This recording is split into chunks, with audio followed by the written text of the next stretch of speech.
এখানে ঘাস খাইতেছে। এখান থেকে কিছু মাছ আমি বিক্রি করছি। মানে আসসালামু আলাইকুম। কিছুদিন যাবত প্রচন্ড রোদ আর অনেক গরম। আর আমাদের কালিম পাখিরে আমরা অনেকদিন যাবত ছাড়ি না, মানে বের করে দেয় না। আর অনেকদিন যাবত ওরে দেখি অনেক ভালো মতো খানা দেই খালি, মানে বের করে দেখি না যে ওর ফেদারের কি খবর। তো দেখাই, ফেদার পরিপূর্ণ এখন জ্বালাই গেছে। আসো, আয়, আয়। এই দেখেন ওর শরীরের পরিপূর্ণ জ্বালায় নাই, আরো বড় হইব ফেদার, কিন্তু ওর যে কালার, ওর যে শরীরের কালার ওইটা প্রায় চলে আসছে। আর যে ঠোঁটের এই যে এই কপালের এখানে লাল হয়ে যাবে পুরো। তো এটা কেবল হইতাছে, আর পাকটা পাওটাও পুরোপুরি লাল হয়ে যাইতাছে প্রায়। দেখাই আমি পাকটা যদি দেখাই, দেখেন আর পাকে কেবল ফেদার এখন তোমার পাইপ পরিপূর্ণ ফাটে নাই, কিন্তু ফাটতেছে। পরিপূর্ণ ফাটলে পরে ওর পুরো শরীরটা ঝিকঝিক করবো। আর যেহেতু ওরে রোদে রাখা হয় না, যার কারণে ওর শরীরের কালারটা মানে অত একটা ঝিলিক দিতেছে না, অত একটা সুন্দর না। তারপরও আলহামদুলিল্লাহ ওর পশম জ্বালানোর কারণে ওর অনেক সুন্দর দেখা যাইতেছে। তো একটু আগে আমরা ওকে দিয়ে গেছিলাম ছাটি দিয়ে ভাত, তো ওইটা খায় ফেলাইছে। এখন আমরা ওকে ঘাস খাওয়াবো। আসো, আয়।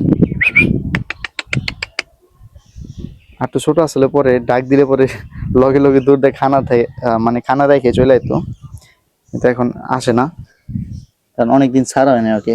আর পাক পরিপূর্ণ হওয়ার পর যখন উড়াল পারবো, তখন তো মনে হয় ছাড়া যাবে না। তখন আলাদা একটা কেসের ভিতরে রাখতে হবে, যেটার ভিতরে ওই ভালোভাবে ফ্লাই করা পারে।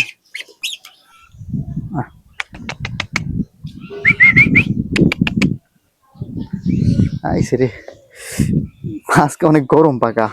ওই যে ওখানে যে ঘাস খাইতেছে ওই। আর আমরা ওকে অনেক দিন ধরে গোসল করে না, দেখি পানি ছেড়ে দিছি, একটু পর গোসল করে কিনা। গোসল করে তারপর রোদে যদি শুকায় যায় তো অনেক চকচকে হয়ে যাবো। দেখেন ঘাস খাইতেছে, খাও। আইসে রে, এই জায়গায় খারান যায় না, অনেক গরম। আমি পানির ভিতরে খাড়াই থাকি। ওর জন্য আলাদা করে ঘাস কাইটা তারপরে একদম কুচি কুচি করে দিতে হইব, কারণ এখানে যে যত রোদ এখানে রাখলে আরো অসুখ হয়ে যাবে আমার যা মনে হয়। কারণ আমি তো এখানে পাড়া দিতেই পারি না, এত গরম। তো ওকে এখান থেকেই আমাদের যেহেতু এখানে কিছু কিছু ঘাস হয়, যেমন এই যে ছোট ছোট, ওই এগুলা খাইতে পছন্দ করে। দেখেন কত সুন্দর ফুল ফুটে রয়েছে, মাশাআল্লাহ। তো ওকে আমরা এখান থেকেই ঘাস দেওয়ার চেষ্টা করবো এখন। আরেকটা জিনিস দেখাই, ওর দাগে ধরাই তো, ঠিক আছে, এখন ধরা যায় না, এই যে দূর পারতে থাকে। আগে বসলে পরে কাছে এসে পড়তো। আচ্ছা যাই হোক, তোমার একটা এই যে এখন ধরতে হবে তোমাকে। যাও তুমি এখানে থাকো, আমরা আসতেছি তোমার জন্য ঘাস নিয়ে। তো আমাদের হাঁসগুলো একটু দেখাই। আমাদের যে চীনা হাঁসের বাচ্চাগুলো আনছিলাম, ওই চীনা হাঁসের বাচ্চাগুলো প্রায় 35 দিনের উপরে বয়স। কিছুদিন আগে একটা ভিডিও দিছিলাম যে 35 দিন, কিন্তু তখন 35 দিনের কিছু কম আসলো বয়স হয়তো। এই 32 দিন হবে, এরকম 32-33 দিন। আর এখন প্রায় 35 দিনের উপরে বয়স গেছে। ওই যে দেখেন কেবল মল্টিং হইতাছে। আর মল্টিং হয়ে পরে মানে নতুন যে পশম জ্বালাইবো, বড় বড় পশম জ্বালাইবো, যেটাকে ভাইতা পশম বলি আমরা, ওই পশম গুলো আর কি পড়ে যাইতেছে, ঠিক আছে। আমাদের এই টপটার ভিতরে অনেকগুলো সুন্দর ঘাস আছে, দেখেন কালার গুলো সুন্দর আছে। আর অন্য অন্য টপের ঘাসগুলো একটু লালটা লালটা হয়ে গেছে, আমরা এখান থেকে ওরে ঘাস দিব। আর এই ঘাসগুলো খাইতে অনেক পছন্দ করে। এখান থেকে আর এখান থেকে আর এই জায়গা থেকে, এই 3 জায়গা থেকে আমরা ওই ঘাস দেওয়ার চেষ্টা করব, দেখি ওই খাই কিনা এগুলা। তো ওর জন্য কিছু ঘাস নিয়ে আসছি, এই ঘাসগুলো কাইটা এটার ভিতরে দিয়ে দিম এখন। ওই জায়গা থেকে খাওয়ার জন্য এসে পড়ে। এই যে কাইটা আনছি, দে এগুলা খাই কেমনে দেখি, খাই নাকি।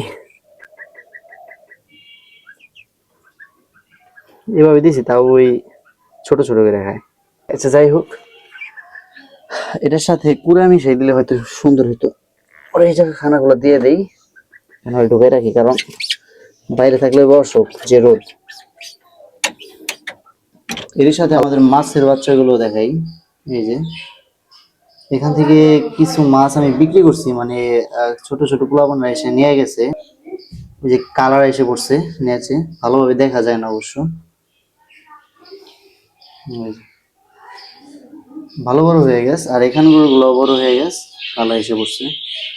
আর এখানে মাছ আছে, এখানে কিছু কিছু মাছের পেটের ভিতরে বাচ্চা আছে।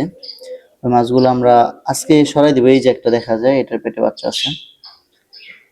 তারপর আমি এখানে দেখছি যে দুইটা বাচ্চা, কিন্তু এখন দেখতেছি না, হয়তো খায় ফেলাইছে। একদম ঘাইমা গেছি গরমের চোটে। তো ভিডিওটা আজকের মতো এই পর্যন্তই। আল্লাহ হাফিজ।